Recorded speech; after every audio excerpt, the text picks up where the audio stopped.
Frères et sœurs, écoutez ce que je vous dis. Le Seigneur envoie des gens, et ça ne se fera pas par les grandes églises. Je vous le dis tout de suite. Le Seigneur me l'a révélé.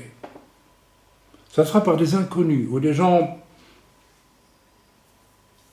pas vécus comme des grandes vedettes, vous voyez ce que je veux dire? Ou des gens qui ont été calomniés, rejetés, méprisés. Ça a été mon cas, hein. Bon, etc., etc. Mais Dieu sait ce qu'il fait. Dieu sait ce qu'il fait.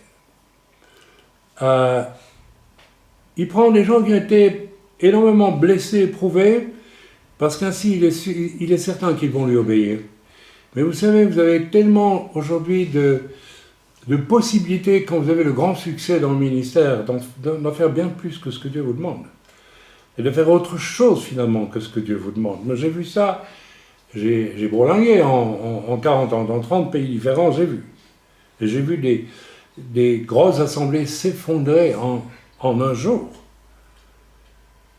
Alors qu'à la base, ils avaient une bonne vision, mais ils y ont ajouté des choses qui glorifiaient l'homme finalement, et Dieu a jugé.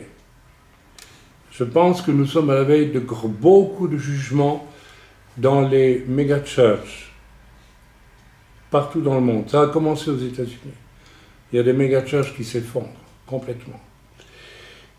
Je dis ça pourquoi? Pas que je souhaite ce désastre, mais parce que Dieu veut prendre des Gédéons aujourd'hui, des petits, capables de lui obéir, sans imaginer, après on va faire ceci, on va faire cela. Et c'est pour ça que nous, ici, nous n'avons pas cédé à l'envie tout de suite, bon, on va y aller, on va construire une église. Non. J'ai prié et ça m'a dit, il est possible que vous ayez fait ça pour que d'autres dans cette ville, parce que Dieu nous a montré au groupe de prière qui restait ici derrière, que la plupart des églises de cette ville sont corrompues.